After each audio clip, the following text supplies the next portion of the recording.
Mahilig ka bang gumala o makipiesta sa isang lugar kahit hindi mo pa ito nararating?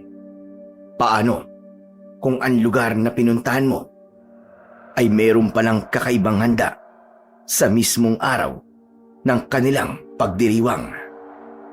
Magagawa mo kayang tumakas sa isang baryo na punong-puno ng mga nakakakilabot na nilalang? Magandang araw po sa inyo, Sir Blair. Lalong-lalo na po sa mga giliw ninyong tagapakinig at taga-suporta sa inyong mga YouTube channel. Tawagin niyo na lamang po ako sa pangalang Raul, 18 taong gulang. Kasama ko po sa aking istorya ang pinsan kong si Argo. Kilala kaming mayabang sa aming baryo at palaging laman ng gulo. Sa madaling salita, sakit kami ng ulo ng aming mga magulang. Pero maaasahan naman po kami pagdating sa trabaho bilang mga sorbitero. Hindi namin akalain na ang lalaking tinulungan namin ang babago pala sa takbo ng buhay namin. Siya rin ang naging dahilan kung bakit sa isang iglap ay naging antingero at manunugis kami ng mga aswang. Kahit sa panaginip ay hindi ko inakalang makikipaglaban kami sa mga kampon ng kadiliman. Dito rin namin makikilala ang isang matandang lalaki na isang antingero na magtuturo sa amin kung ano ang ibig sabihin ng salitang pakikipaglaban. Nasusukat naman sa aming katatagan at katapangan. Siya nga po pala, nangyari po ang aking kwento sa probinsya ng Quezon. Ako po ulit si Raul at ito ang aking kwento. Sorbetes! Sorbetes kayo dyan! Sorbetes! Pampalamig ng ulo! Sorbetes! Kuya Argo, sandali. Tignan mo sa gawing yun, oh.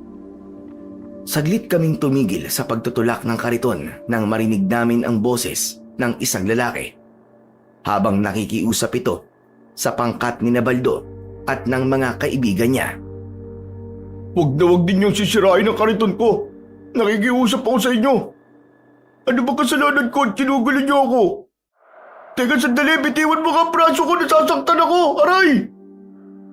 Pasado 9:00 ng umaga nang makita namin ng pinsan kong si Kuya Argo ang isang lalaki. Pinaliligiran siya ng mga lalaking lasing sa pangunguna ni Baldo. Siya ang barumbadong baraad na palaging nagsisimula ng gulo sa lugar namin, ngunit palagi namang nabubugbog. Tumatapang ito kapag lasing, kasama ang mga kaibigan niyang kagaya niyang maaangas din. Pare, nakikiusap naman ako sa inyo. Wala akong pera. Isa pa wala pa akong 20. Kaya bitiwan mo ng braso ko, nasasaktan na ako eh. Ngunit hindi binitiwan ni Baldo ang lalaking sa tingin ko ay nasa edad 35. Balbas sarado ito at mahigpit na hawak ang kanyang kariton na gawa sa tabla. Naglalaman ito ng mga prutas at gulay na sa tingin ko ay kanyang mga paninda. Nasa tapat sila ng tindahan ni Aling Lena at pinagtitinginan na ng mga tao. Walang ya talagang buhay to. Nagsisimula na naman ng mga hinayupak ka. O ano, kuya? Banata na ba natin? Hindi na dadala eh. Tara, yan damong balisong mo. Inuubos talaga ng mga tong pasensya ko eh. Malakas naming tinulak ang kariton patungo sa kinaroroonan ng nagkakagulong mga lalaki. Ilang di pa palang ang layo namin sa kanila ay malakas nang napasigaw si Kuya Argo. Hoy mga ungas! Layuan nyo ang lalaking yan! Ang lalakas talaga ng trip nyo no? Tumigil si Baldo sa panggugulo niya sa lalaking tindero ng mga prutas at gulay. Saka nito binitiwan ang braso ng lalaki at pasuray-suray na naglakad palapit sa aming kinaroroonan. Bilib din naman ako sa kakapalan ng mga pagbumukha nyo no, Baldo? Kahapon, pinagulong ko na kayo sa mabatong kalsadang to. Tapos ngayon, naghahanap na naman kayo ng sakit na katawan. Kuya, papalapit na sila sa atin. Sige, ipakita mo sa kanilang balisong mo. Ako naman, ay ang tubong bakal. Tutuluyan ko na talaga ang mga to. Kuya, uminahon ka muna. Malalagot na naman tayo nito kina tatay at tiyo Mando eh. Ano ka ba? Tatakutin lang natin sila. Kaya magpakitang gilas ka lang sa paghawak mo ng balisong.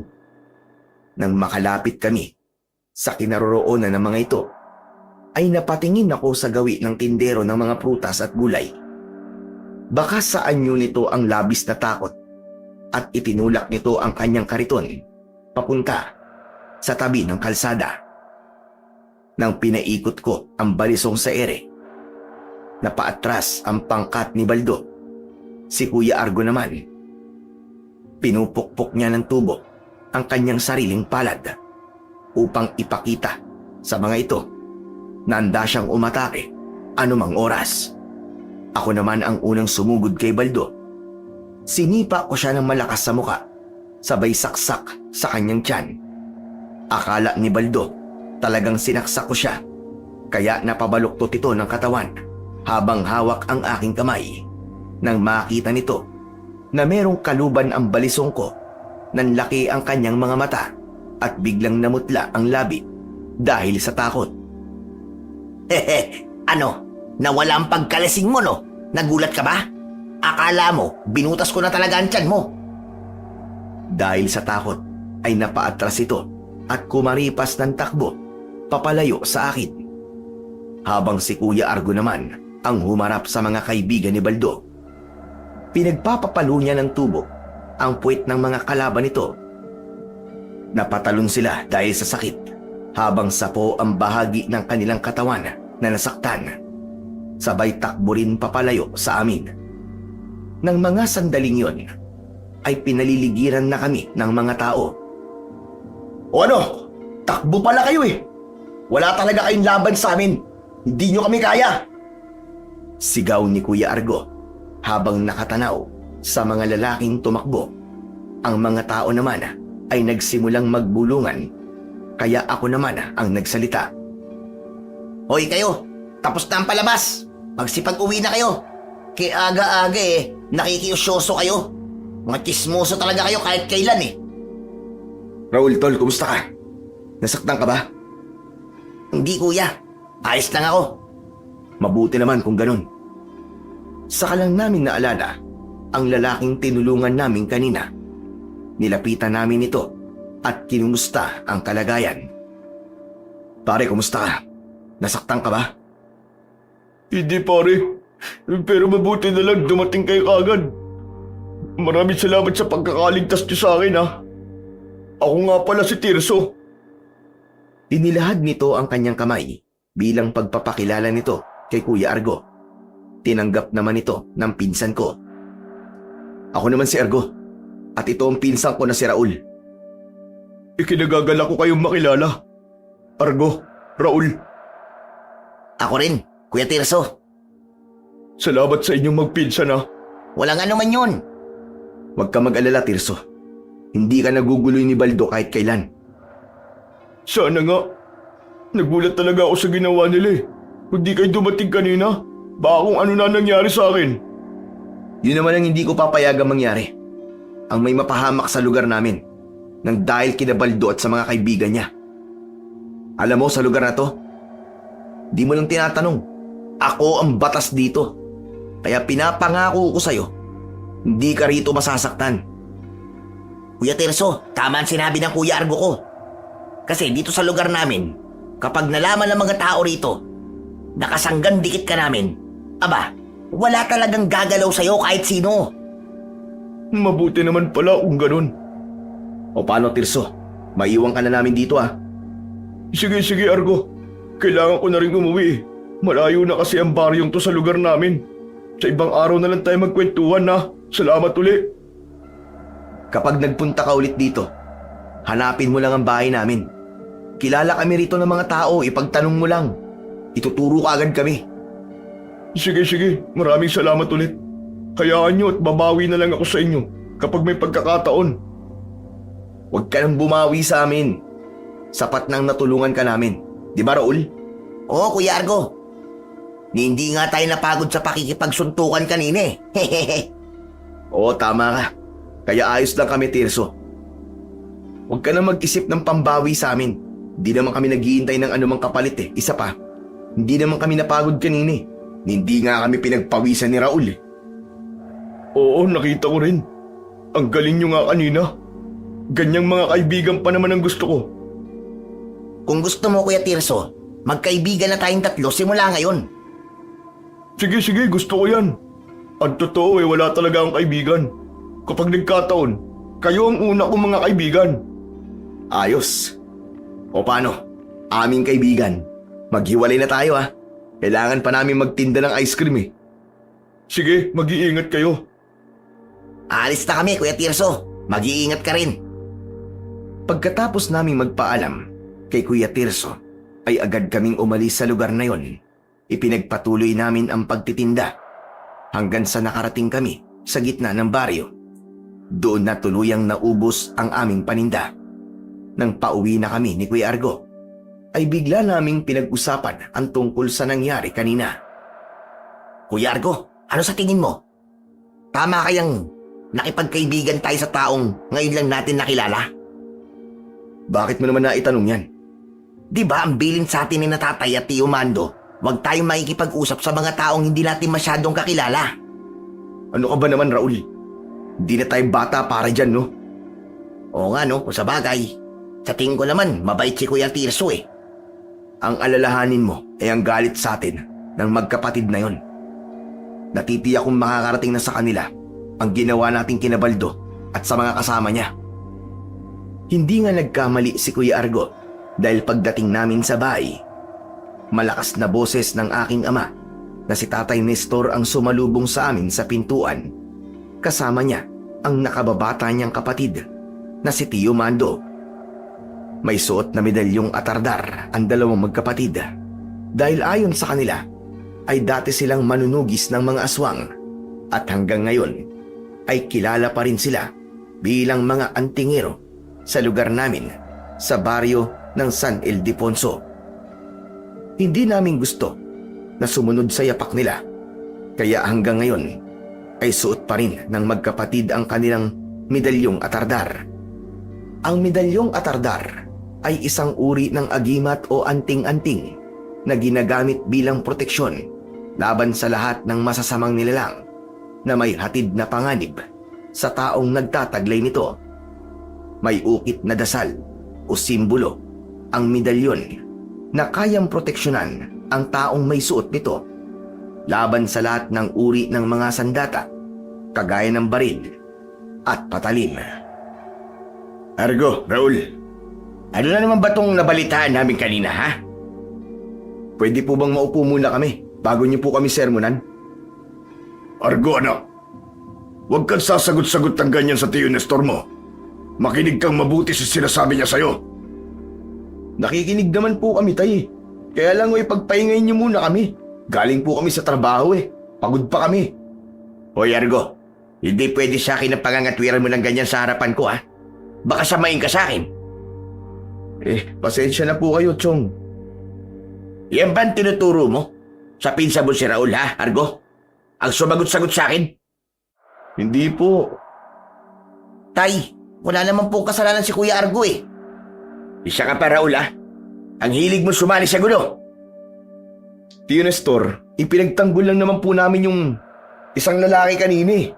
Paano? Ginugulo siya ni Baldo. Kawawa naman, sinira pa nga yung kariton niya eh. Kahit na be, pwede naman kayong umawat ng hindi dumadaan pa sa das. Paano kung may patalim din sila, kagaya ninyo? Di nahanap niyo ang bunga ng kayabangan ninyong dalawa. Wala naman po nangyaring masama sa amin, Chong eh. At hihintayin niyo pa talaga na mayroong mangyaring masama sa inyo, ha? Bago kayo magtanda. Di po yung mangyayari sa amin. Dahil kaya po namin ipagtanggol ang mga sarili namin. Isa pa, di po kami matatalo sa laban. Sa ngayon hindi pa. Dahil hindi pa kayo nakakahanap ng katapat ninyo. Naku po, tay. Wala po kami magiging katapat ni Kuya Argo. Ang galing-galing nga po namin kanina eh. Hindi sila umubra sa amin. Hindi nga nakatama eh. Nakita mo na, Argo? Nakita mo na? Ginagaya ka na nitong pinsan mo eh. Mayabang na rin eh. Argo anak, makinig ka kay Kuya Nestor mo. Mahirap kapag nasa sitwasyon kayo na nakahanap kayo ng katapat. Nag-aalala lamang kami sa inyo. Alam ko naman po yun, Tay. Aba, kung alam mo, bakit ginagawa mo pa rin? Ay, nako. Kung ang katapangan ninyo ay ginagamit ko na lang sana sa pagiging manunugis ng mga aswang, baka matuwa pa kami ni Mando eh. Dahil may kabuluhan ang pinaggagawa niyo sa buhay ninyo. Hindi yung puro kayo yabang, puro angas. Nagkatinginan kami ni Kuya Argo. Para kasi sa amin ay hindi totoo ang mga aswang. Hinahayaan lang namin sila na magsalita ng tungkol sa ganung uri ng nilalang. Kaya nga nagtataka kami dahil sa kabila ng edad ng magkapatid na antingero ay naniniwala pa rin sila na totoong merong mga aswang. Ang pagiging mayabang namin ay kinaiinisan na rin ng mga kababaryo namin. Palagi raw kaming nanggugulo at wala na raw kaming magandang ginawa. Dumating pa nga sa punto na gusto na kaming paghiwalayin ni Kuya Argo. Balak nilang ipadala kami sa mga lola namin sa side ni nanay. Isang malalim na buntong hininga ang narinig ko mula sa lalamunan ng aking ama. Saka ito muling bumalik sa upuan at si Tio Mando naman ang nagsalita. Huwag niyo nang uulitin to, ha? Pasensya na po talaga kayo, Tay. Pero kapag nakakita po ulit kami ng taong inaargabyado ni Baldo, ay tutulungan po ulit namin. Ay nako, Kuya Nestor. Ano kaya mabuting gawin sa dalawang ito? Eh ano pa nga ba? Eh di balik sa pagsasanay. Ano po? Naku, wag naman po. Hindi kami makakapayag na hindi kayo turuan sa pakikipaglaban. Dahil kapag napalaban ulit kayo, may depensa na kayo para ipagtanggol ang sarili ninyo. Baka ito pa maging dahilan para tumigil kayo sa pakikipagbasag ulo nyo. Tay, magbabago na po kami. Huwag niyo na lang po ulit kaming sanayin sa pakikipaglaban. Eh masakit po sa katawan yun eh. Di ba gusto niyo ng pakikipagbasag ulo? Pwes, dito masusubukan ang galing ninyong dalawa. Tignan natin ngayon. At kapag mahusay na kayo makipaglaban, dadalhin namin kayo sa kaibigan namin at doon may pusta ang magaling. Tay naman, ayaw namin doon. Baka doon na kami mamatay eh. Mga veteranong basagolerong naroon eh. Dahil sanay na sila sa pakikipaglaban. Kaya nga Argo eh, magtilo na kayo kung ayaw ninyong ipadala namin kayo sa lugar ng Bloodsport. Total, yun naman ang hanap ninyong magbinsan, di ba? Kaya doon na namin kayo ipapadala. Nang sabihin yun ni tatay, ay natakot talaga ako. Magaling nga kaming makipaglaban, ngunit ang lugar na tinutukoy ni tatay ay patayan. Kapag natalo, siguradong yari talaga. Sikat ang lugar na yon sa aming baryo. Kaya tinawag nilang Bloodsport. Hindi namin alam kung saan ang lugar na yon dahil hindi naman sinasabi sa amin ni tatay at Tio Mando kung nasaan yun. Palagi lang nila kaming tinatakot kapag sumusobra na kami. Kahit kasi ayaw mong pumunta sa lugar na yon, ay wala kang magagawa dahil may mga taong dudukot sa'yo at pipiringan ang iyong mga mata para hindi malaman kung nasaan ang lugar na yon. Sa pagkakataong ito, talo kami ni Kuya Argo. Kaya naman, wala na kaming nagawa kundi ang sumang-ayon sa gusto nilang mangyari upang hindi kami maipadala sa lugar na yon. O ano, maikipag-away pa rin ba kayo? Hindi na po. Ako rin hindi na po. Sisikapin na po namin na umiwas sa gulo. Abay dapat lang, Raul. Dahil kahit anak namin kayo, kapag natsyempohan kayo ng mga mandurukot ng tao, wala kami magagawa sa inyo. Sarili na lamang ninyo ang maaasahan ninyo. Marami na ang nawala sa aming lugar na halos kagaya naming palaging napapasama sa gulo. Kaya iniisip ng magkapatid na baka mabiktima rin kami ng ganong klaseng gawain. Ayon sa ibang saksi, maaaring dinadala sa lugar ng blood sport ang mga lalaking matagal nang nawala sa baryo namin. Kuya Nestor, kailangan na naming umuwi ha. Malapit nang dumilim ang paligid eh. O sige na, Mando. Bukas na lang natin ituloy ang pinag-uusapan natin. Alis na po kami, Chong. Isang tango ang itinugon ni tatay kay Kuya Argo. Inihatid pa namin sila hanggang sa may pintuan. Nang makaalis ang mag-ama, ay saka naman ako binalingan ni tatay. Nagsalubong ang mga kilay nito habang nakatitig sa akin at nakatingin sa aking balisong. Sabay kuha nito sa aking bewang. Akin na nga itong balisong mo. Tay, balik niyo po sa akin yan. Hindi na. Simula sa araw na ito, hindi ka nagagamit ng balisong. Dahil habang nasa iyo ang balisong na to, palagi kang mainit. Gusto mo palagi ng gulo. Tay naman, bigay sa akin ni Lolo Alex yan eh. Wala akong pakialam. Ako ang pakinggan mo. Dahil kapag naubos ang pasensya ko sa'yo ko na ibabaon to. Naiintindihan mo? Yun ang unang pagkakataon na nagalit ng matindi sa akin si tatay. Upang makaiwas sa kanya, tahimik akong umalis sa harapan niya at pumasok na lang ako sa loob ng silid ko. Siyempre malungkot ako dahil ibinigay sa akin ang balisong na yon ng yumaong lolo ko. Araw-araw kaming napapasabak sa gulo, kaya hindi ko rin naman masisisi ang aking tatay kung dumating na sa punto na sinabi niya ang bagay na yon. Dadalawa lang kasi kami ni Ate Lorena na anak niya, kaya kahit papano naiintindihan ko kung bakit ganun na lamang ang takot nito. Pagkalipas ng 1 linggo, magmula nang mangyari yun, ay hindi na kami napapasama pa sa gulo. Iniiwasan din kami ng mga tao, kaya naging madali na lang para sa amin ang manahimik ni Kuya Argo. Isang araw, dumating ang hindi inaasahang bisita sa bahay. Nagkataong naroon din sina Tio Mando at Kuya Argo upang pag-usapan ang nalalapit na pagpapakasal ni Ate Lorena sa kanyang nobyong si Kuya Arman. Si nanay naman noon ay nasa kusina at nagluluto ng tanghalian. Tao po! Tao po, si Tirso po ito! Dito po ba nakatira si Raul? Nang nakilala namin ang boses ni Kuya Tirso, napatingin ako kay Kuya Argo. Kuya Argo, si Kuya Tirso nasa labas. Teka, sandali lang. Saan kayo pupunta?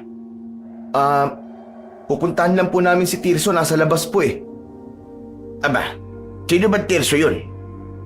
Siya po yung lalaking iniligtas namin ni Raul.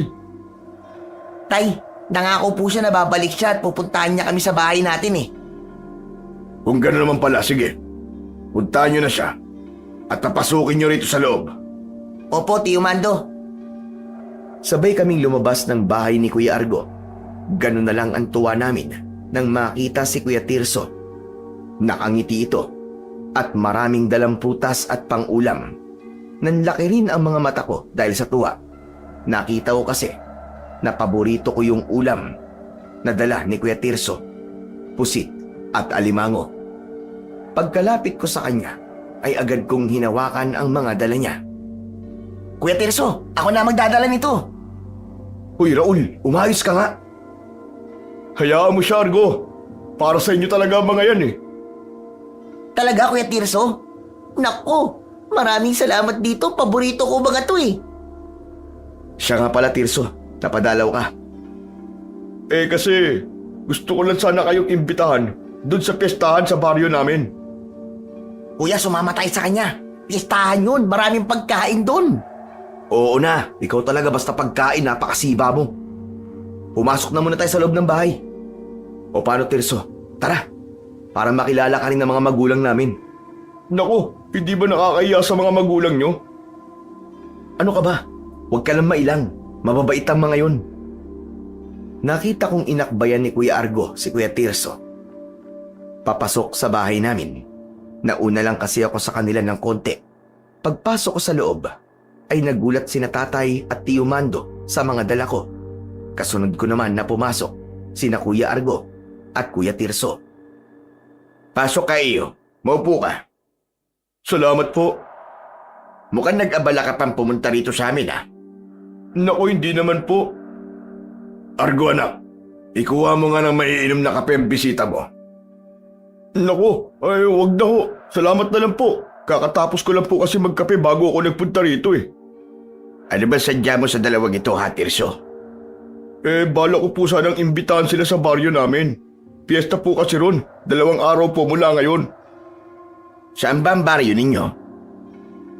Sa baryo po ng Santa Ines. Nagkatinginan sina Tatay at Tio Mando nang mabanggit ni Kuya Tirso ang pangalan ng baryo nila. Tila alam nila ang lugar na yon. Sigurado ka bang taga roon ka? Opo, bakit nyo naman po naitanong? Wala naman. Masyado kasing malayo ang lugar ninyo sa baryo namin. Paano ka kagad nakarating dito? May sarili po kasi akong kalesa. Kaya naman pala. Papayagan niyo po ba sila sumama sa akin sa baryo namin? Pwede bang pag-isipan muna namin magkapatid? Pwede naman po, wala pong problema. Pero sana po payagan niyo po sila. Gusto po kasi silang makita at makilala ng mga magulang ko upang pasalamatan sa ginawa nilang pagliligtas sa akin. Kung hindi po kasi dahil sa mga anak ninyo, baka napahamak na po ako ngayon. Walang ano man yun, Tirso. Siya nga pala, ako si Mando. At siya naman ang Kuya Nestor ko. Ako ang tatay ni Argo. At si Kuya Nestor naman ang tatay ni Raul. Masaya po akong makilala kayo. Nagbigay galang si Kuya Tirso sa mga magulang namin matapos namin siyang ipakilala. Maya-maya pa ay nagpaalam na rin si Kuya Tirso sa aming lahat. Hihintayin na lamang daw niya ang tugon namin sa 2nd araw. Maghihintay raw ito sa tarangkahan at kapag hindi daw kami dumating ay nangangahulugang hindi kami pinayagan. Magaan ang loob ni Tatay at Tio Mando sa bago naming kaibigan na si Kuya Tirso. Wala kaming kaalam-alam ng mga oras na yon na ito pala ang simula ng aming kalbaryo sa buhay. Nang maipasok namin ni Kuya Argo sa kusina ang mga dala ni Kuya Tirso, hindi namin alam na lumabas ang magkapatid at masinsinang nag-usap sa likod ng bahay namin. Kuya, ano sa palagay mo? Papayagan ba natin ang mga bata? Oo naman. Sa tingin ko ay mabuti ang pamilya ni Tirso. Nakita mo naman na nag-abala pang pumunta rito para ipaalam ang dalawang yon. Ibig sabihin nun, nanggaling siya sa mabuting pamilya. Paano kung may mga aswang palang namiminsala sa lugar na yon? Hindi ba't sumulat naman ang kaibigan natin na tahimik na ang lugar na yon? Payagan na natin sila kaysa naman makipag-away na naman dito. Kahit na papano, mapapanatag ang loob natin kapag naroon sila. Kuya Nestor, hindi ako mapapanatag kapag malayo sa akin ang anak ko. Natatakot ako. Paano kung si Tirso pala ang taong nagdadala ng mga biktima sa lugar na kinaroroonan ng Bloodsport? Isipin mo yun. Sus, hindi magagawa ni Tirso yun. Wala sa itsura niya ang gagawa ng bagay na yun. Isa pa, tigilan mo na nga ang kakaisip ng kung ano-ano para hindi ka nag-aalala. Pero Kuya Nestor, alalahanin mo, hindi naman talaga natin alam kung nasaan ang lugar na yun. Ikaw na rin na nagsabi na wala naman talagang nakakaalam sa lugar na yun, di ba? Isa pa, hindi sila pababayaan ng kaibigan natin doon. O siya, sige. Ikaw na nga ang bahala. Oo, pero umaasa pa rin ako na mahahanap ko rin ang lugar na yun ng Bloodsport. Natitiyak kung doon matatagpuan ang mga taong matagal nang nawawala sa baryo natin. At kapag nahanap ko kung nasan ang lugar na yun, hindi ka na mag-aalala ng ganyan. Kuya Nestor, akala ko ba'y pinag-usapan na natin to? Tama na, tumigil ka na. Tapos na tayo sa pagiging manunugis ng mga aswang. Hahayaan na lang ba natin na may mawala pa sa baryo natin? Hindi rito matatapos ang pagiging manunugis natin ng mga aswang. Yan ang tatandaan mo, Mando. Yun ang isang bagay na inililihim sa amin ni Natatay at Tio Mando. Lihim nilang hinahanap ang lugar kung saan matatagpuan ang tinatawag na blood sport. Tumigil ka na, Kuya Nestor. Matagal na tayong tumigil sa paghanap ng mga aswang. Sige ka, kapag nalaman to ng mga asawa natin, yari talaga tayo, sinasabi ko sa'yo. Ikaw naman, Mando. Idadamay mo pa ako sa pagiging under Bisaya mo. Eh paano, sa tono kasi ng pananalita mo, Kuya? Papayagan mo talaga ang mga bata. Bakit nga hindi? Mapipigilan ba natin sila? Nakita mo naman ang itsura nila, di ba? Gusto nila sumama. Kung hindi natin sila papayagan, tsak, natatakas sila, kaya mabuti na to. Alam natin kung saan baryo sila pupunta. Oo nga no, kung sa bagay, baka nga tahimik ang lugar na yun. Kaya magtiwala na lang tayo sa mga anak natin. Isa lang naman ang inaalala ko, Kuya Nestor eh. Ano na naman yun? Ang makipag-away na naman sila sa lugar na yun. Abay, bahala na sila. Doon sila matututo. Yun ang naging pag-uusap ng magkapatid tungkol sa pagpunta namin sa baryo ni Kuya Tirso. Kaya pagkalipas ng 2 araw, habang sakay kami sa kalesa, ay hindi pa rin ako makapaniwalang papunta na kami sa baryo ng Santa Ines. Yakap-yakap ko noon ang aking bag na may nakalagay na ilang piraso ng damit. Habang tinatahak namin ang daan, ay nagtanong si Kuya Argo. Raul, ano kaya nakakain ni Tatay at Tio Nestor, no? Pinayagan kasi tayo eh. Ewan ko, kuya. Nagulat din nga ako dahil pumayag sila eh. Alam mo, Raul, naisip ko, baka dahil sa palagi tayo nakikipag-away, kaya binigyan tayo ng laya upang mabigyan din ng leksyon. Sus! Hindi yun sa ganun, kuya. Di ba ganun ng mga magulang? Kapag napagalitan ng mga anak, saka ibibigay ang gusto. Parang suhol, ganun. Pambihira namang katwiran mong yan, oo. Iba kasi ang nararamdaman ko eh. Alam mo yun, parang kinakabahan ako eh. Labis lang ang tuwa natin, kaya kaganyan. Oo nga, baka nga dahilan dun. Habang papalapit kami sa arko ng baryo, ay mas lalong tumindi ang kagustuhan namin na makita ang baryo ni Kuya Tirso. Hanggang sa bumaba kami ng kalesa at nakita na nga namin na naghihintay roon si Kuya Tirso. Nakatayo ito sa kubo na malapit sa tarangkahan. Nakangiti ito ng matamis nang mapagtanto niyang pinayagan kami ng mga magulang namin. Naku, akala ko talaga hindi na kayo darating eh. Pwede ba naman yun, Tirso?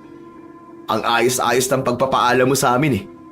Kuya Tirso, ang layo pala talaga ng baryo nyo sa baryo namin. 1 oras ding mainit ang puwet ko sa haba ng biyahe. Aba, talaga malayo ang lugar namin. Kaya alam nyo na ang sakripisyo ko para lamang maimbitahan kayo sa aming pagdiriwang. Oo na. Siya nga pala, Tirso. Gano'n ba kasaya ang piyesta rito sa inyo? Nako, masayang masaya. Isa pa, dito ay makakakita ng magagandang laban ng mga magagaling na hindi nyo pa nakikita sa buong buhay nyo. Sa puntong yon, ay bigla akong kinabahan. Iba ang nararamdaman kong bigat sa lugar ni Kuya Tirso. Idagdag pa ang kakaibang itsura ng daan, pati na ng mga banderitas. Imbis na plastik ang gamitin sa banderitas, ay dahon ng anahaw ang naroon. Maganda sana ang pagkakagawa, kaya lang ay parang may mali. Naglalakad na kami noon sa mabatong kalsada nang mapatingin ako sa gawi ng isang malaking puno. Nagulat ako nang makita kong lumabas mula sa likod ng puno ang isang matandang lalaki na may dalang gasera at may hawak itong tungkod. Gasera? Kahit tirik ang araw? Ano yun? Pambihira, ano kayang klaseng lugar to?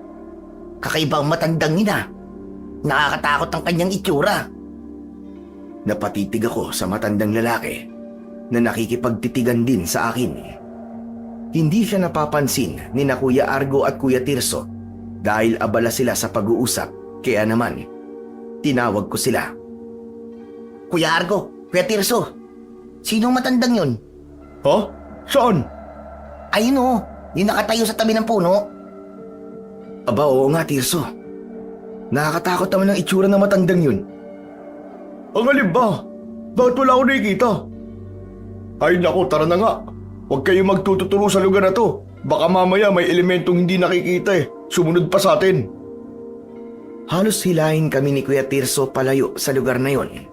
Hindi kami makapaniwalang hindi nakikita ni Kuya Tirso ang matandang nakita namin sa kakahuyan. Magtatanong pa sana ako, ngunit nagsalita na si Kuya Tirso. Hindi naman yata kayo matatakotin, di ba?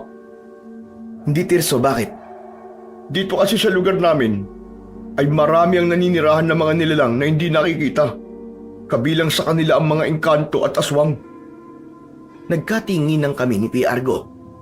Hindi namin inaasahan na totoo pala talaga ang mga sinasabi sa amin ni na Tatay at Tio Mando tungkol sa mga nilalang na katulad ng aswang. Teka, anong ibig mo sabihin, Tirso? Naniniwala ang mga taga rito sa mga aswang. Kayo ba? Naniniwala rin ba kayo sa mga ganong klaseng nilalang? Hindi. Pero sina Tatay at Tio Nestor, naniniwala sila sa mga aswang. Totoo sila. Kahit nga ako hindi rin makapaniwala Mabuti na lang. At mababait din sila. Hindi naman sila nananakit. Huwag mo lang silang pakikialaman.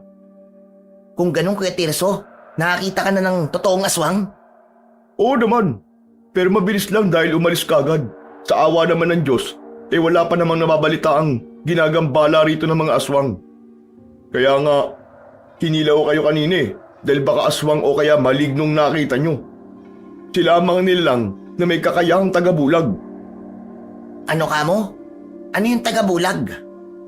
Yun ang kakayahan ng mga nilalang na nabanggit ko sa inyo kanina. At totoo, wala talaga akong nakita kanina. Ang ipinagtataka ko lang, paano nyo nakikita ang matandang itinuturo nyo sa akin? Anong paano? Ordinaryong tao lang naman ang matandang yun Kagaya nga na sinabi ko, wala akong nakita sa lugar na itinuturo nyo sa akin kanina. Maliban na lang kung may kakaiba sa inyong dalawa. Anong ibig mo sabihin, Kuya Tirso?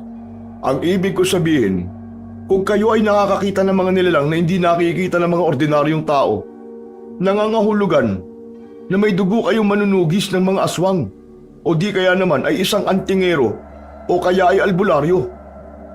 Bukas ang inyong ikatlong mata. Muntik akong masamid ng mga sandaling yon dahil lahat ng sinabi ni Kuya Tirso ay tugma sa pagkatao ni na Tio Mando at Tatay. Dating manunugis ng mga aswang ang aming mga tatay. Isang antingero rin na kumakalaban dati sa pinuno ng mga aswang. Ngunit binaliwala namin ni Kuya Argo ang tungkol sa nakaraan ng magkapatid dahil hindi kami naniniwala noon sa mga aswang. Pero nang marinig namin ang kwento ni Kuya Tirso, ay saka lang kami naniwala. Pagkalipas ng kalahating oras na paglalakad, kung saan ay umakyat pa kami ng burol, natanaw namin ang malawak na talahiban at sa gitna nito ay merong maliit na komunidad. Sa wakas, nandito na tayo. Ito ang maliit naming komunidad. Maligayang pagdating sa aming lugar. Wow! Ang ganda pala sa lugar nyo, Kuya Tirso. Pare-pareho ang itsura ng mga bahay Lahat ay yari sa kugon at kawayan. Teka, kaninong bahay yung nasa gitna? Yung pinakamalaki? Alin? Ayun yung yari sa tabla at kawayan? Bahay namin yun. Kung hindi nyo kasi naitatanong, si Tatay Roberto ang pinuno sa tribong ito. Teka, ibig sabihin isang tribo kayo rito? Isang angkan, ganun? Oo, Argo. Lahat sila ay pamilya namin. Disiplinado ang mga tao rito at magiliw humarap sa mga bisita. Lalo na sa inyo, para sa amin, espesyal kayo dahil nabanggit ko sa kanila na tinulungan nyo ako mula kay Nabaldod sa mga kasama niya. Kuya Argo, tayo pala ang bida rito Oo, Raul. Sikat kayo rito sa lugar namin. Halina kayo sa loob nang makilala kayo ng mga magulang ko. Siguradong sabik na sabik silang makita kayo. Talagang nakakataba ng puso kapag yun ang maririnig mo sa isang bagong kaibigan. May silbi pala ang ginawa namin kay Kuya Tirso. Ganito pala kasaya ang maging bayani sa harap ng maraming tao. Pagpasok namin ng tarangkahan, ang ngiti sa labi ko ay napalitan ng gulat dahil sa presensya ng mga taong nakaabang sa amin doon. Nagkatingin ng kaming dalawa ni Kuya Argo, maging siya ay nagulat din sa pagdagsa ng mga tao na papalapit sa amin. Maligaya silang sumalubong sa amin. Maayos ang kanilang kasuotan at amoy sampagita ang kanilang pabango.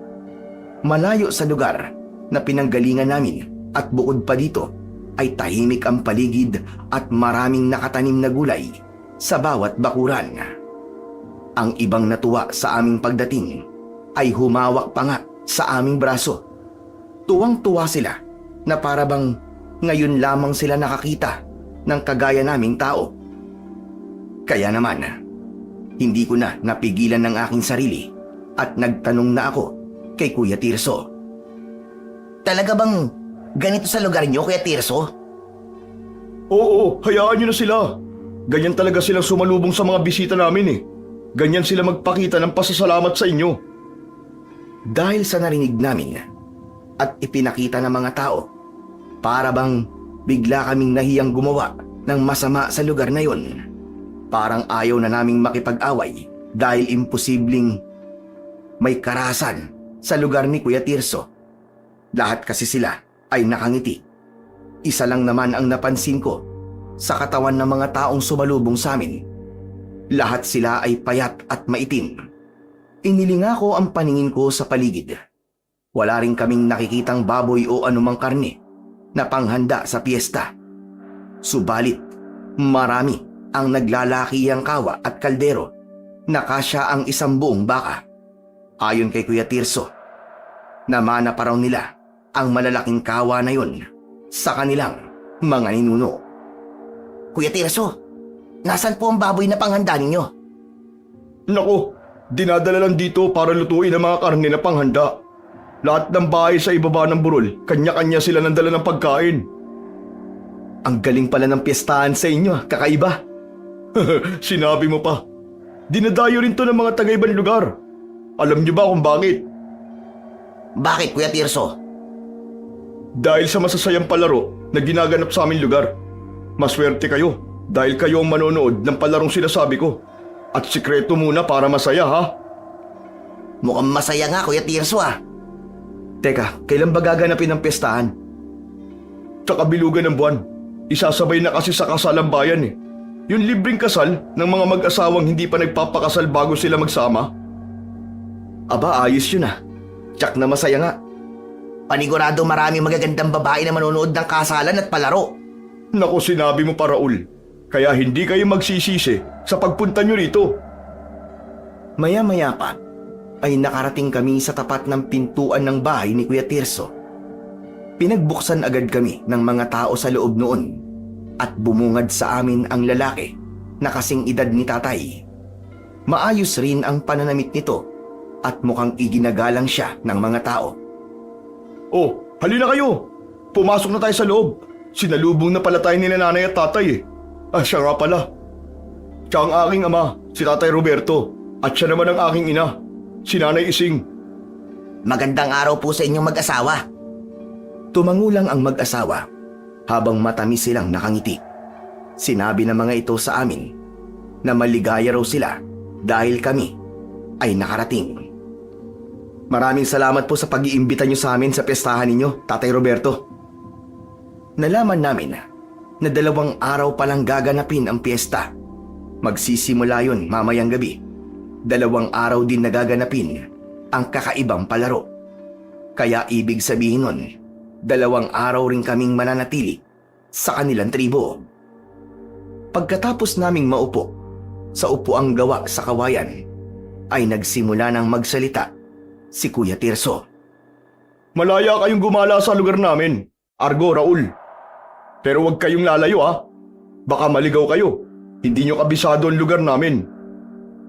Hindi kami aalis dito, Kuya Tirso, kundi ka namin kasama. O sige, walang problema. Maraming salamat, Tirso ha. Parang masaya talaga ang piyesta dito sa inyo. Aba, oo naman. O hala, sige na. Magpahinga na kayo. Ay, siya nga pala. Hindi ba muna kayo kakain? Hindi na muna.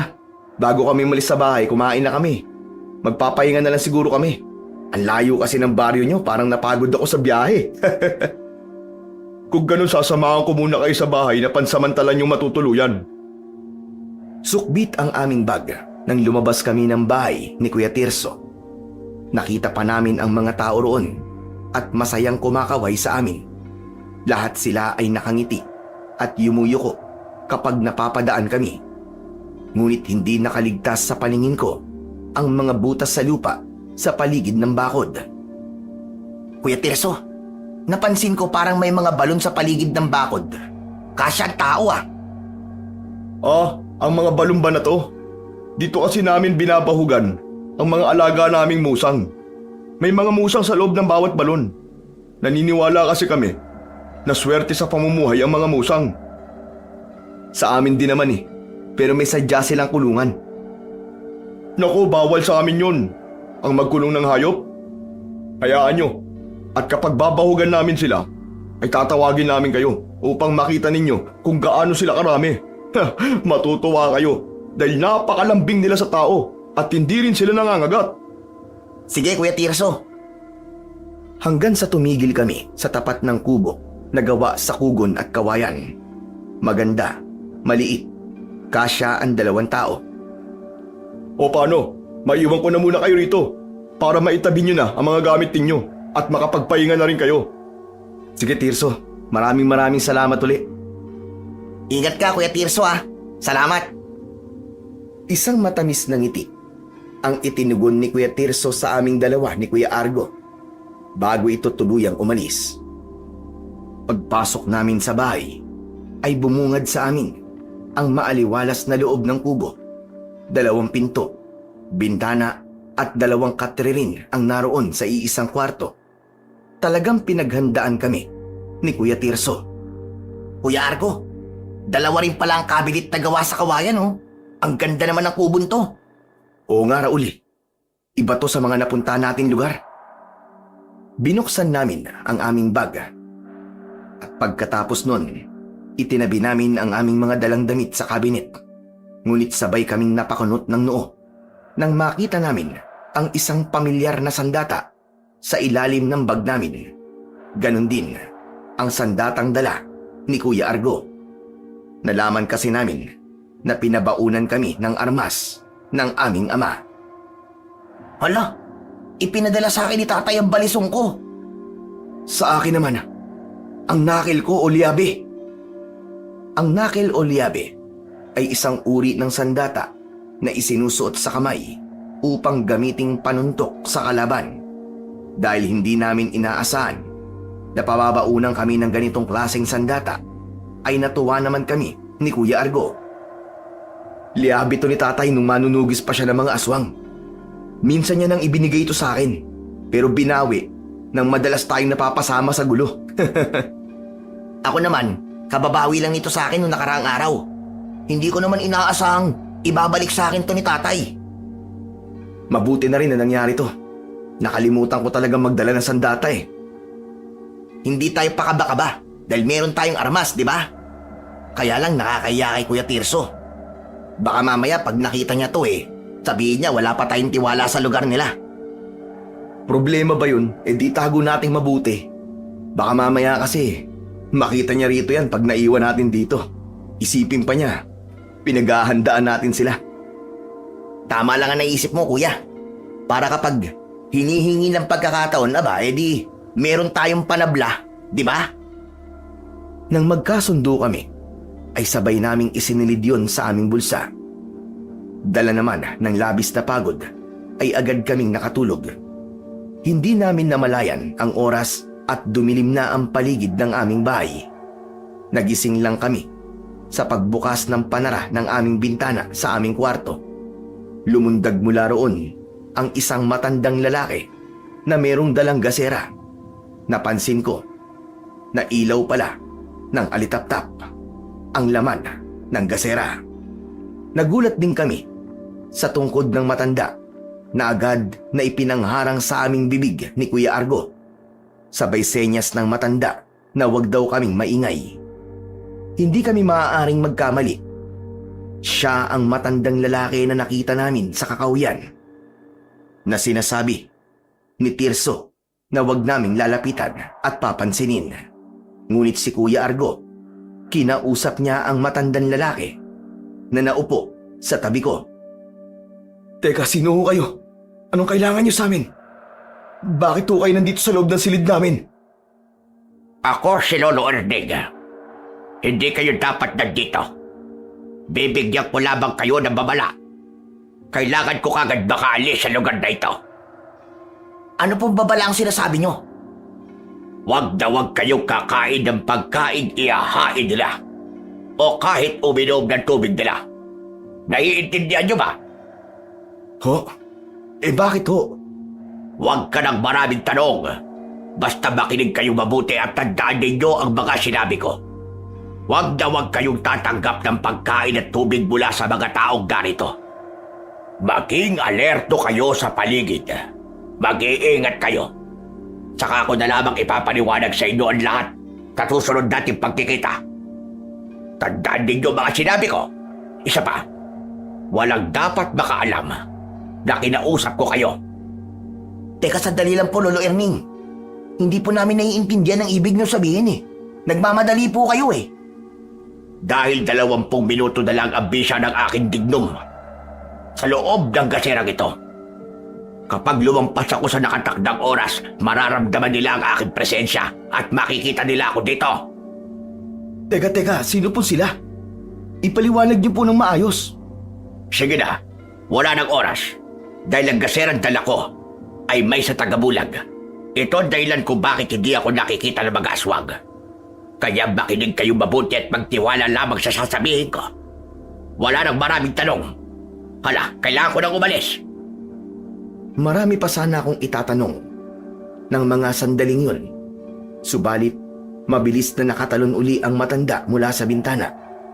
Nagkatinginan pa kaming dalawa ni Kuya Argo at hinabol pa namin siya ng tanaw hanggang sa tuluyan na siyang nawala sa madilim na bahagi ng kakahuyan. Saka namin isinaradong mabuti ang bintana. Kuya, anong ibig sabihin ng matandang yon? Napakabilis naman niya magsalita. Hindi niya piniliwanag sa atin ng maayos kung anong ibig sabihin niya. Isa pa, nabanggit niya ang aswang. Isa lang ang naiintindihan ko sa lahat ng mga sinabi niya, Raul. Binibigyan niya tayo ng babala na mag-ingat sa mga tao rito. Hindi natin kakalimutan ang sinabi niya na huwag tayong titikim ng pagkain nila. Pambihira naman oo. Paano natin gagawin yun? Pestahan to eh. Gagawa na lang tayo ng paraan kung paano. Ang hirap naman nun. Nakakalito tuloy. Diyos ko, mukhang ito lang sinasabi sa atin ng ating tatay. Kinakabahan ako. Ano nang gagawin natin? Ganito na lang kuya. Itabi natin na maayos ang ating sandata. Baka nga may mali sa lugar na ito. Dahil sa kakaibang babala ng matandang si Lolo Erning, ay tuluyang nagulo ang aming isip. Dahil doon ay hindi kami dinalaw ng antok. Samantala, habang kami ay nasa loob ng silid, ay wala kaming kaalam-alam na meron na palang nagaganap na lagim sa kakahuyan. Isang nilalang ang basta na lamang lumitaw mula sa ilalim ng lupa. May taglay itong nagliliwanag na mga mata na parabang ilaw sa flashlight. May angil din itong nakakakilabot at hindi lang siya nag-iisa. Marami sila na pinagtutulungang atakihin ang lalaking naligaw lamang sa gubat na yon para mangaso. Dala nito ang pana na hindi nagamit dahil agad na itong pinag-agawan ng mga nakakatakot na nilalang.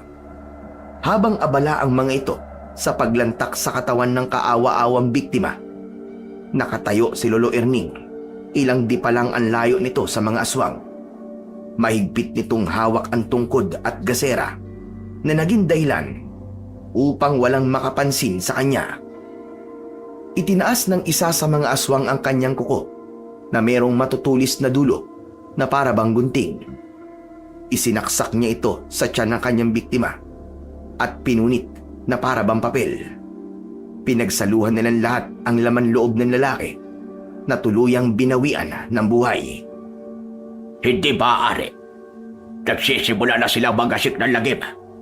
Sinasabi ko na nga ba? At kasama ito sa plano nila. Kailangan ba iligtas ko ang 2 binatang yon? Dahil hindi ako maaaring magkamali. Delikado ang buhay nila rito. 3 tuktok sa lupa ang ginawa ni Lolo Ernie gamit ang kanyang tungkod. Kaya nakuha niya ang atensyon ng mga aswang. Yun ang palatandaan na tuluyang natapos ang bisa ng tagabulag sa kanyang gasera. Kaya agad siyang nakita ng mga ito. Tumayo ang mga nilalang at bumakas ang takot sa kanilang muka. Mga walang hiya kayo. Hindi na kayo makakatanggi sa akin. Talaga palang kumakain na naman kayo ng karne ng tao. Nang mapagtanto ng mga ito na si Lolo Erning ang nakatayo sa kanilang harapan, umatake sa matanda ang mga aswang.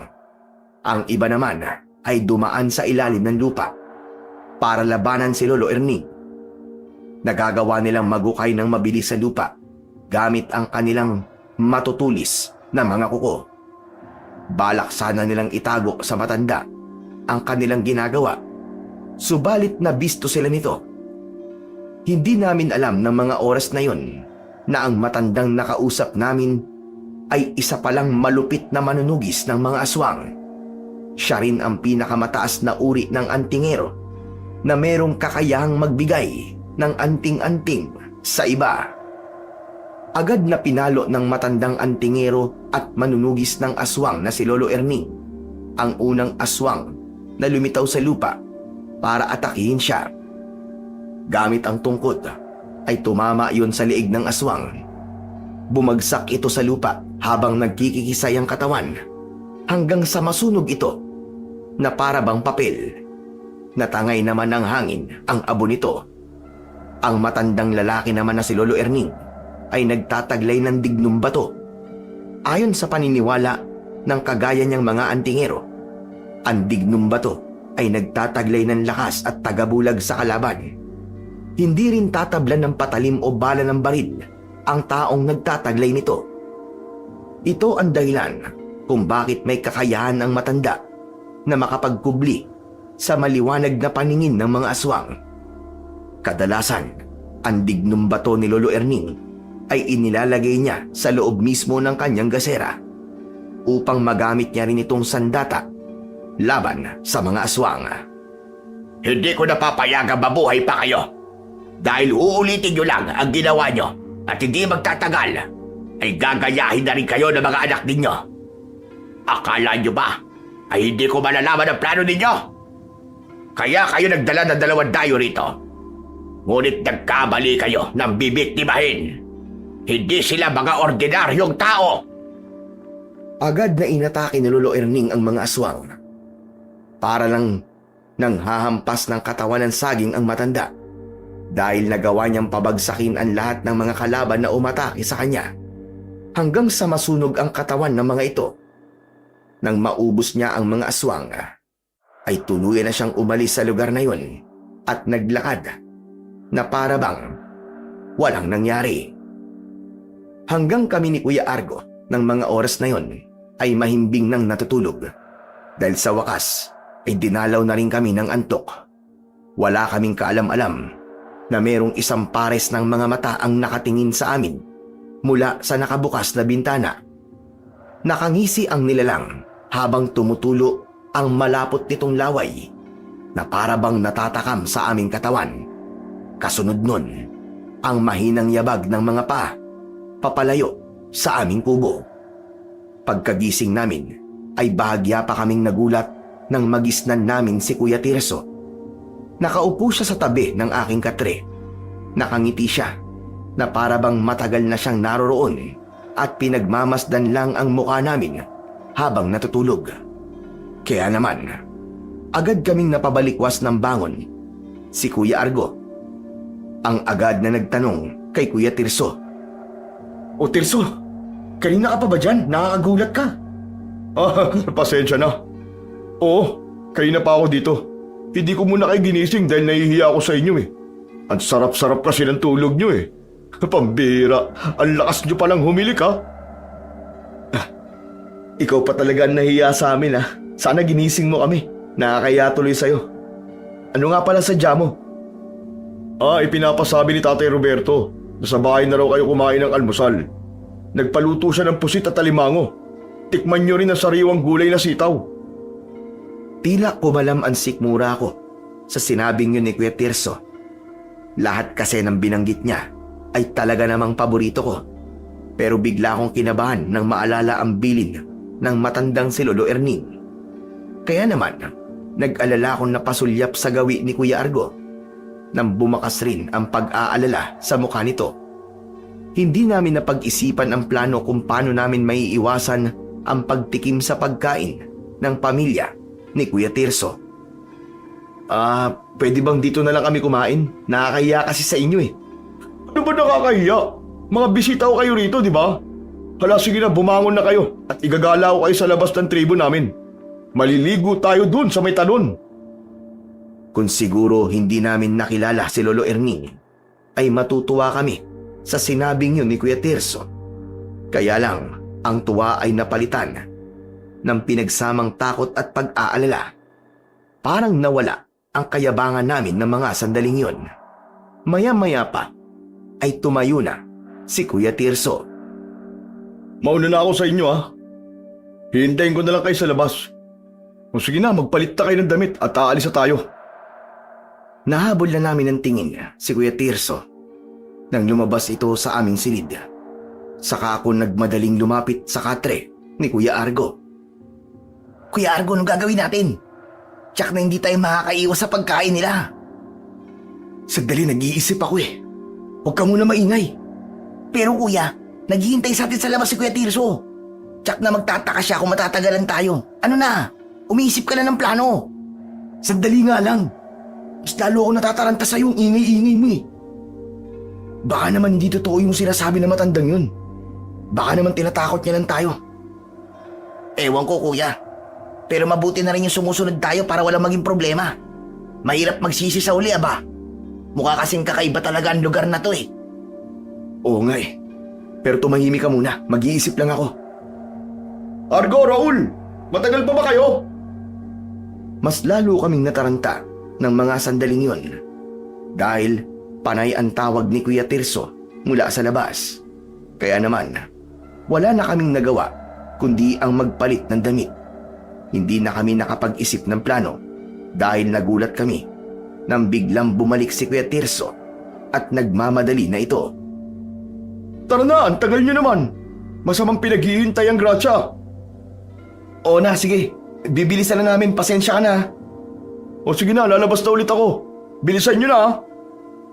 Dahil sa pagmamadali, ay wala na nga kaming nagawa kundi ang sumama kay Tirso papunta sa bahay nito. Nadatnan namin kami na lang ang hinihintay sa pagkainan. Nagulat kami dahil marami ang nakahandang pagkain at bigla naming nakalimutan ang mga bilin sa amin ni Lolo Erning. Nagutom talaga ako nun. Wala kaming kaalam-alam ni Kuya Argo na ang pagkaing nakahain ay may sangkap na nakakagana sa pagkain. Tuluyan na kaming nahila ng kakaibang puwersa mula sa amoy ng pagkain. Agad kaming naupo sa bangko at diretsyong dinampot ang plato na may laman na adobong pusit. Nakalimutan namin ang bilin sa amin na matanda at hindi na kami maawat sa pagsubo. Tila hindi rin kami nabubusog. Grabe, napakasarap naman ng pagkain to. Salamat sa mga handa mo, Tirso ha. Oo, Argo. Para sa inyo talaga ang mga yan. Inihanda talaga namin yan para sa inyo. Kasi gusto namin busog kayo bago sumapit ang piyesta. Hala, sige na. Kain lang kayo ng kain. Magpakabusog kayo. Pagkalipas ng ilang minuto, ay naramdaman namin ang pagbigat ng talukap ng aming mga mata. Kasunod ng pagsubsub namin sa lamesa at tuluyan na nga kaming nawalan ng malay. Nagising ang natutulog naming diwa sa maingay na paligid. Mula yun sa tunog ng tambol at sigawan ng mga taong tila nagsasayawan sa harapan namin. habang ang aking kamay ay masakit dahil nakagapos ako sa kawayan.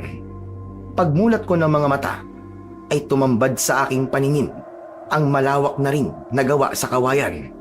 Sa loob nun ay ang lalaking sugatan. Napalinga ako sa tabi ko at nakita kong nakagapos din si Kuya Argo. Wala kaming suot na pang-itaas na damit. Mabuti na lamang at ang sandata namin ay nananatiling nasa loob ng aming bulsa. Kuya Argo, gumising ka! Kuya Argo! Kuya Argo, gising! Pilit na inaabot ng aking paa si Kuya Argo para ito ay magising. Kaya nang magmulat ito ng mga mata, ay bumakas ang gulat sa mukha nito. Tinignan namin ang ring sa harapan namin at sa paligid nito, ang bakod na puno ng mga maliliit na balon. Nakasya ang isang tao. Nagtatakang napatingin sa akin si Kuya Argo. Raul, nasan tayo? Nandito tayo sa entablado nila. Bakit may ring? Para bang pagdadausan ng boxing ah? Hindi, kuya. Yan ang sinasabi ni Kuya Tirso na palaro nila. Maya-maya pa ay lumitaw sa harapan namin ang nakangising si Kuya Tirso. May hawak itong punyal at wala rin siyang pang-itaas na damit. Mabuti naman at gising na kayo. Hindi ba't nangako ko sa inyo na ipapanood ko sa inyo ang masayang palaro? Ito na yon, ang tinatawag namin blood sport. Nagulat ako nang banggitin ni Kuya Tirso ang sikat na palaro sa lugar namin at kadalasang ginagamit na panakot sa amin ni na Tatay at Tio Mando, kung saan ay buhay ang nakataya. Kung gusto mong mabuhay, galingan mo sa pakikipaglaban. Kapag natalo ka, ay tiyak na patay ka. Ito pala ang lugar na napuntahan namin ni Kuya Argo. Hanggang sa mga oras na yon, ay wala pa rin kaming ideya kung ano bang uri talaga ng mga tao ang kaharap namin. Nakikita niyo ba mga balon na yun? Doon lalabas ang magiging kalaban ng taong dinukot namin sa baryo nyo. Lahat ng lalaking pumapasok sa ring na nasa harapan ninyo ay ang mga lalaking mayayabang. Yung mga kagaya ninyo, ang ipinagkaiba lamang, espesyal kayo dahil kayo mismo ang magiging handa namin sa piyesta. Anong sabi mo? Hayop ka, niloko mo kami! Kapag nakawala ako rito, ikaw ang una kong papatayin! Huwag ka na magpumiglas. Wala na kayong magagawa. Malapit na namin kayong iluto. Nagtaka na sana kayo dahil wala kayong nakikitang baboy na nakahanda sa malaking kawa. Sabi nyo rin, nakasya ang isang tao sa kawa, di ba? Sana, nagduda na kayo. Ang hihina pa na ng mga utak nyo eh. Mayabang lang kayo. Pero mga bobo kayo. Paano mo ito nagawa sa amin? Pagkatapos naming iligtas ang buhay mo. Plano ko lang yun. Para malaman ko kung sino ang sunod na mayabang na mabibiktima ko. Ang galing ko, di ba? Nakikita niyo na ba ang lalaking nasa gitna ng ring? Sinundan namin ang tingin ang lalaking itinuro na sugatan. Kaya hindi namin nakilala dahil sa mga dugong umaagos sa mukha nito. Pero hindi ako maaaring magkamali. Siya ay walang iba kundi si Baldo. Si Baldo! Siya nga, Kuya Argo! Si Baldo nga! Nagulat ba kayo? Mamaya lang masasaksihan ninyo kung paano siya kainin ng mga musang mula sa ilalim ng lupa. Hayop ka! Demonyo ka! Sigurado akong ibang musa ang tinutukoy mo! Mga aswang kayo, tama! Ay nako, pambira! Ngayon mo lang naisip yan? Bobo nga talaga kayo! Dala ng galit ay lalo nagpumiglas si Kuya Argo mula sa pagkakagapos. Pilit niyang inaabot ng paa ang nakatayong si Kuya Tirso. Subalit lumakas ang halakhak nito at hindi nagtagal. Mula sa butas ng lupa, lumitaw ang nakakatakot na nilalang. Maging ang mga tao sa harapan namin at si Kuya Tirso ay nagpalit din ng anyo bilang isang mababangis na halimaw. Nakakasilaw ang liwanag mula sa kanilang mga mata. At mula sa aming harapan, pinagtulungan nilang lantakan ang katawan ni Kuya Baldo. Kitang-kita namin na pinugutan ng ulo si Baldo gamit ang punyal ni Kuya Tirso. Saka itinaas ang ulo nito. Halos walang natira sa katawan ni Baldo, maliban sa mga buto nito. Nang lumapit sa amin si Kuya Tirso, ay pinagmumura ito ni Kuya Argo. Hayop ka! Demonyo ka! Papatayin talaga kita! Ikaw ang papatayin ko. Hindi magtatagal. Lalapain din namin kayo. Mararanasan ninyo ang mga naranasan ni Baldo. Merong mga sumunod na laban sa pagitan ng tao at ng mga aswang. Ano ba ang lakas ng aswang kumpara sa mga tao? Kaya sa huli, nilapa rin sila, kagaya ng kaawa-awang si Baldo. Kuya Argo, anong klase silang mga nilalang? Tignan mo ang papayat ng binti nila tsaka yung braso. Tsaka kung lumantak sila ng tao, para bang ginutom sila ng ilang taon. Umalingaw-ngaw ang tawa ni Kuya Tirso sa paligid at muli itong nagsalita habang nanlilisik ang mga mata na nakatingin sa amin. Masaya ba ang palaro? Hayop ka! Pagbabayaran mo to! Pinatay mo mga kababaryo ko. Dumayo pa talaga kayo sa lugar namin para kumuha ng mabibiktima nyo. Mga demonyo kayo! Hindi kami mangangari kumuha ng tao sa lugar namin. Malalaman na matandang antingero na nagbabantay sa baryo namin. Sa ganitong paraan, makakakain kami ng tao nang hindi niya napapansin. Ito ang tinatawag namin blood sport. Sino matandang tinutukoy mo? Si Lolo Erning ba? Sandali. Paano niyo siya nakilala? Nakausap namin siya bago kami nagtungo sa bahay niyo para kumain. Alam na niya ang pinaggagawa ninyo. Kaya sa mga sandaling ito, natitiyak kong nagpaplano na siya para pabagsakin kayo. Hindi maaari. Kitang-kita namin ang takot sa anyo ni Kuya Tirso. Kung ganun, dapat pala ipatayin na namin kayo. Hindi namin hihintayin ang kabilugan ng buwan. Sige, mga alagad ko. Pati kayong mga magulang ko. Nagtakandaan 2 bihag. Tila napasama pa ang sinabi ko at napadali pa ang pagpatay sa amin. Talagang tumigil ang paghinga ko nang mapansin namin na lahat sila ay nakatingin sa amin. Nang aatake na sila, ay nagulat ang mga ito sa biglang pagdating ng matanda. Kumalat ang liwanag mula sa gasera na nagpayuko sa mga aswang. Lahat sila ay napasubsob sa lupa habang tinatago ang kanilang mga mata. Nasisilaw sila sa liwanag na dala ni Lolo Erning. Lumapit siya sa amin at agad niyang tinanggal ang gapos sa aming mga kamay. Bilisan nyo! Sumama kayo sa akin! Hindi nakagalaw ang mga aswang dahil sa liwanag na nagmumula sa gasera. Hindi halos lumapat ang mga paa namin sa lupa nang tumakbo kami palabas ng tribo. Narinig namin mula sa loob ng kuta ang malakas na sigaw ni Kuya Tirso. Habulin sila! Huwag niyo silang hayaang makatakas! Mas lalong nilakihan namin na ang pagakbang, pasunod sa nagmamadaling matanda.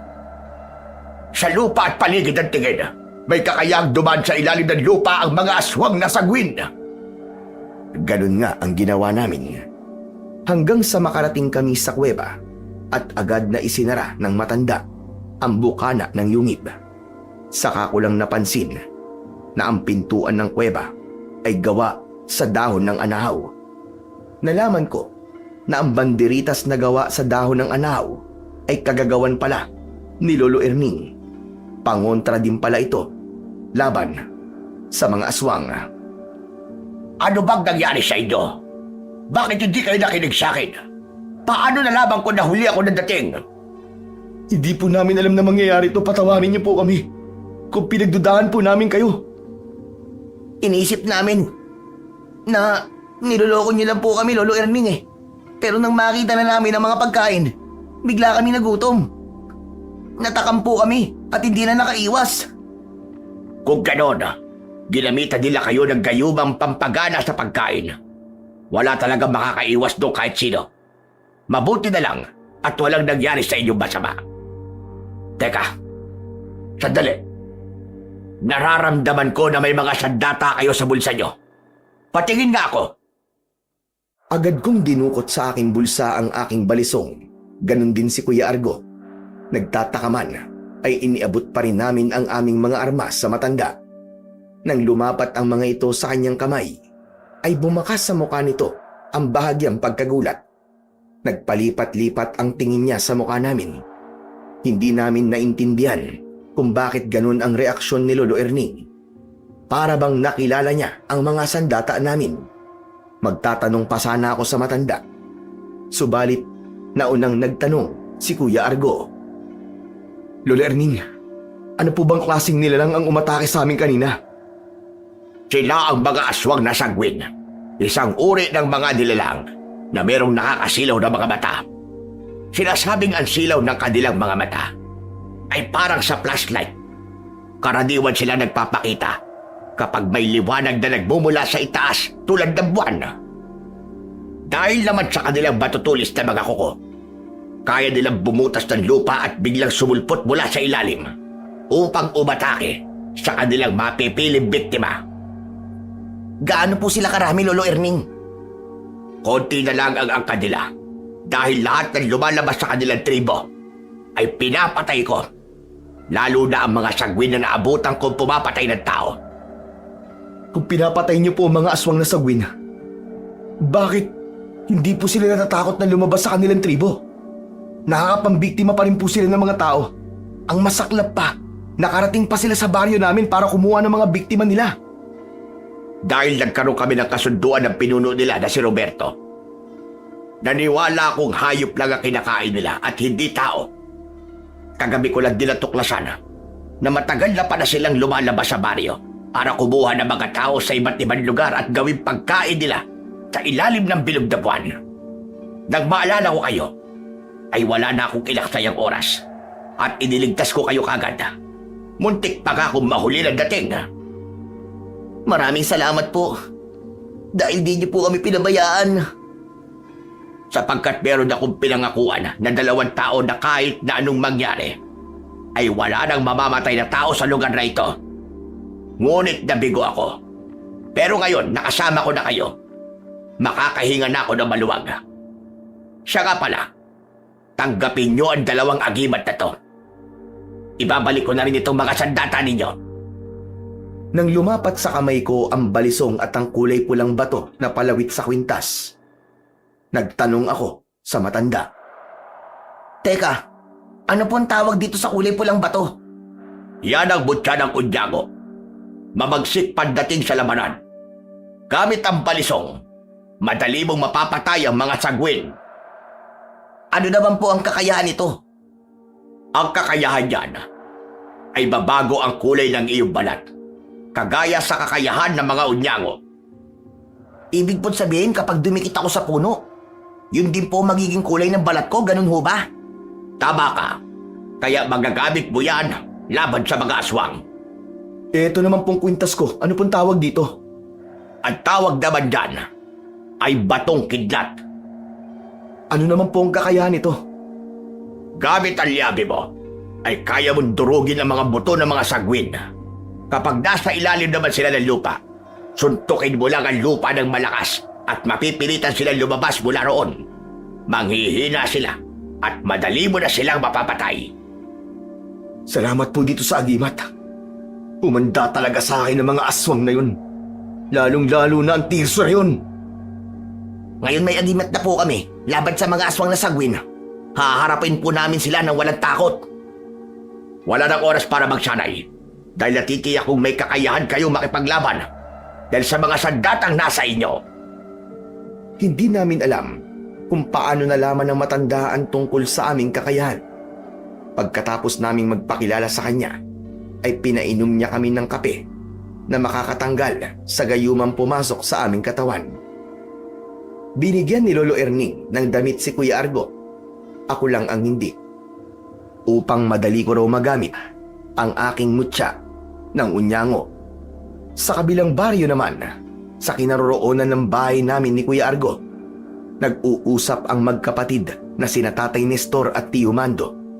Nag-aalala sila dahil sa masamang panaginip ni Tatay tungkol sa amin. Diyos ko, kahit alam ko na may sandata ang anak natin, Mando, kinakabahan pa rin talaga ako. Ako rin, Kuya Nestor. Hindi natin sila dapat pinayagan.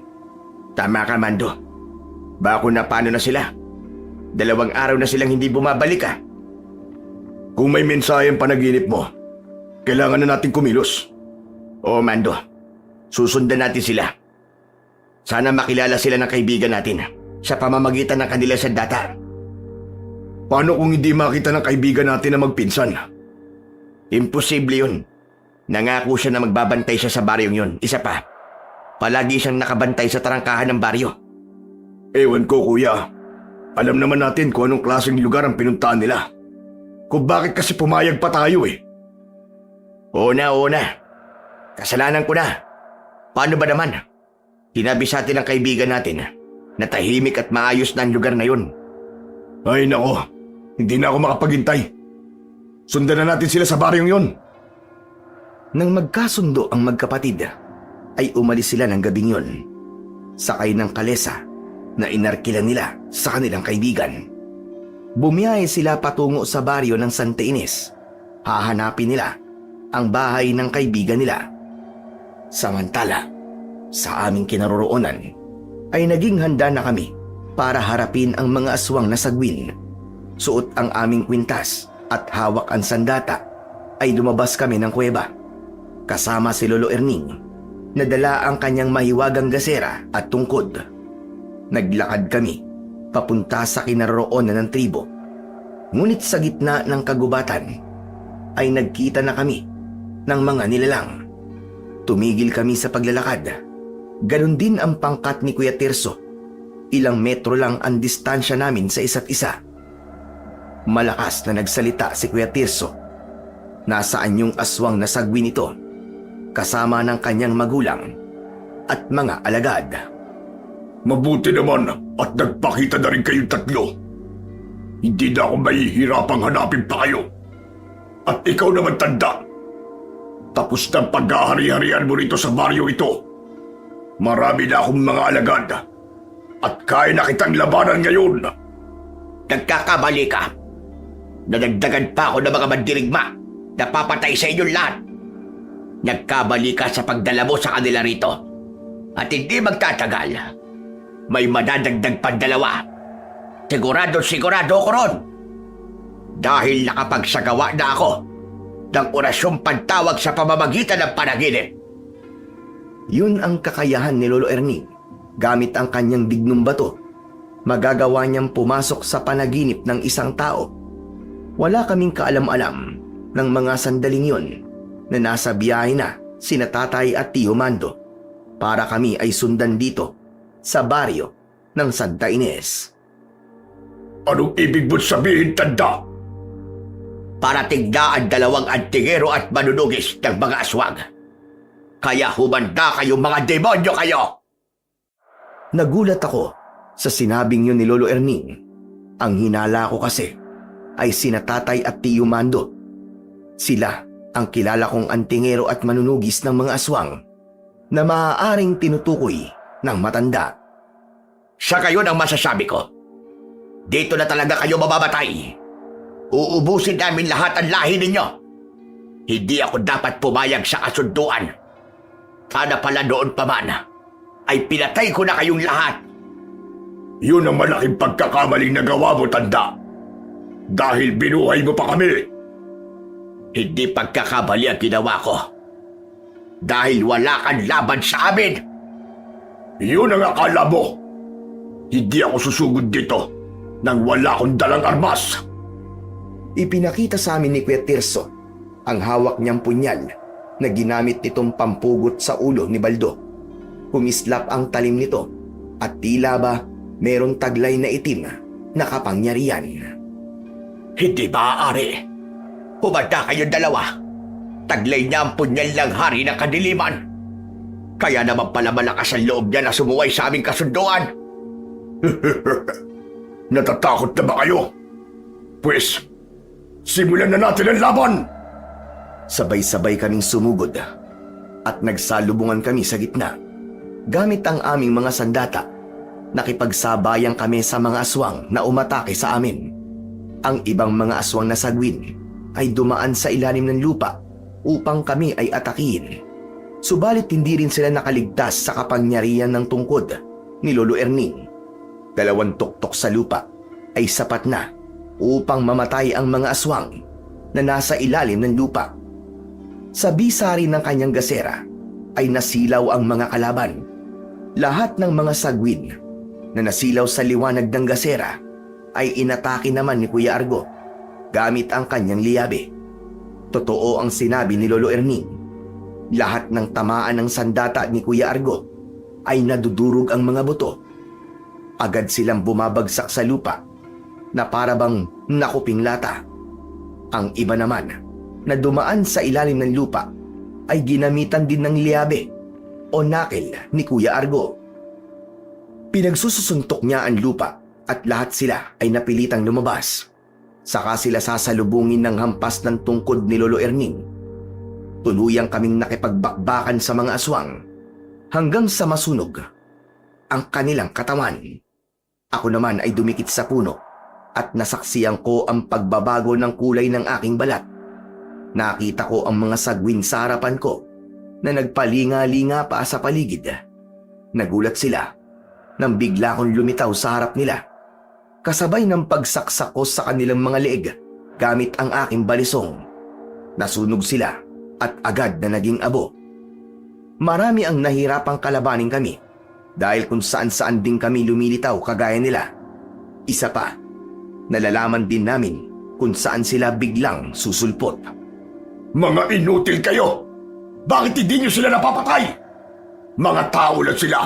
Walang lakas para talunin tayo! Tanggapin mo na lamang ang katotohanan na isa kang bahinang nilalang. Nagkamali ka sa naging desisyon mo. At sinisigurado ko sa iyo na ito na ang iyong magiging katapusan. Muli kaming sumugod at umatake gamit ang aming sandata. Hindi rin ako nakakaramdam ng pagod.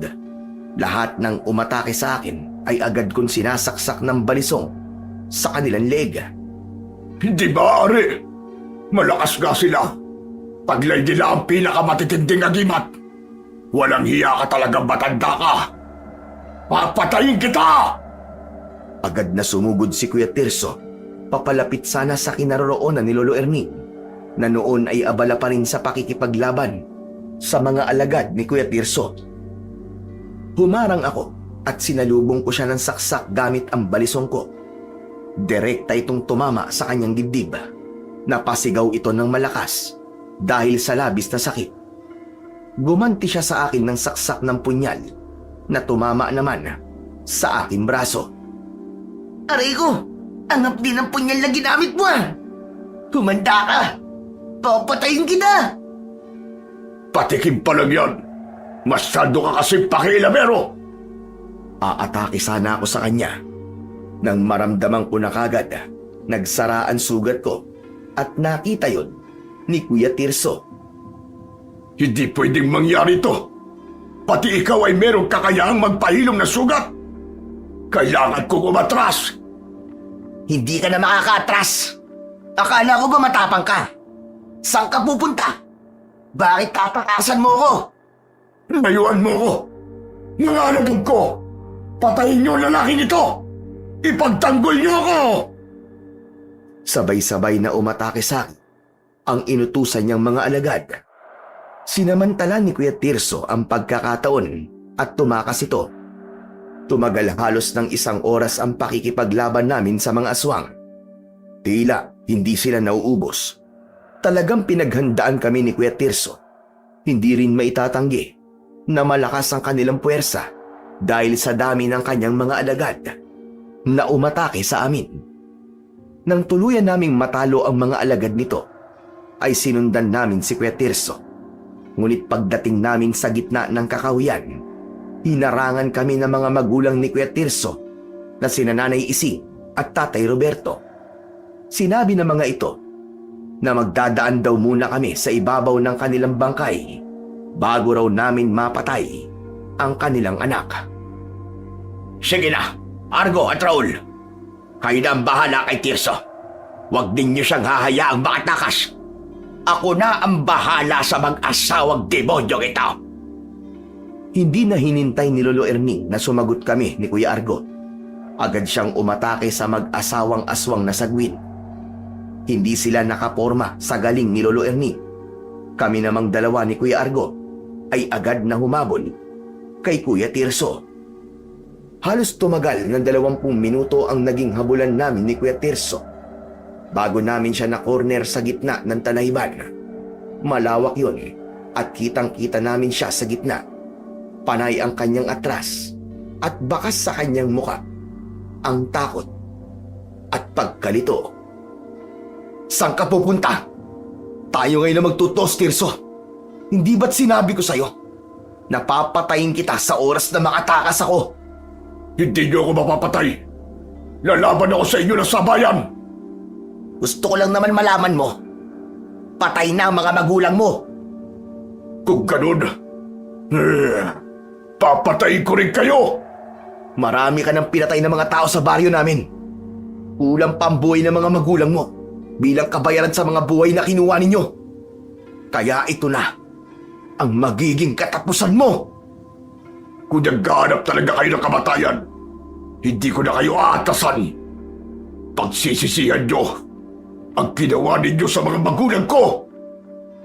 Agad na itinaas ng pinuno ng mga aswang na si Tirso ang kanyang punyal at inatake niya si Kuya Argo. Mabilis nakaiwas ang pinsan ko at gumanti siya ng saksak kay Kuya Tirso. Gamit ang liabe ay pinagsususuntok niya ang dibdib nito. Dahil dito, bumagsak si Kuya Tirso sa lupa. Saka ko siya nilapitan at niluhuran sa kanyang dibdib. Ubod lakas kong itinarak sa kanyang leeg ang aking balisong. Nabitiwan niya ang punyal, kaya hindi na siya nakaganti sa amin ni Kuya Argo. Maya-maya pa ay meron 2 aswang na sagwin ang lumitaw sa tabi namin ni Kuya Argo. Tinamaan kami ng kanilang kalmot, kaya napaatras kami ng ilang dipa mula sa kinahihigaan ni Kuya Tirso. Saktong nakikipaglaban kami sa mga sagwin, dumating naman sina Tatay at Tio Mando. Pareho kaming nagulat ni Kuya Argo sa pagdating nila. Sige na, kami nang bahala rito. Patayin nyo na ang tumatakas na pinuno nila. Mag-iingat kayo. Binalingan namin ang gumagapang sa lupa na si Kuya Tirso. Sinusubukan niyang abutin ang punyal. Nang akmang dadamputin niya na ito, sinipa ito ni Kuya Argo. Tumalsik ang punyal papalayo sa pinuno ng mga aswang na sagwin. Sa bisa ng aming agimat, pinagtulungan namin patayin si Kuya Tirso. Saksak mula sa punyal ko at liabi naman mula kay Kuya Argo hanggang sa tuluyang nasunog ang kanyang katawan at naging abo. Sabay rin na napabagsak ni Tatay at Tio Mando ang kanilang mga kalaban. Nang humupa na ang kaguluhan, dumating si Lolo Erning. Kumalat ang liwanag mula sa dala nitong gasera. Pambihira naman kayong dalawa, oo.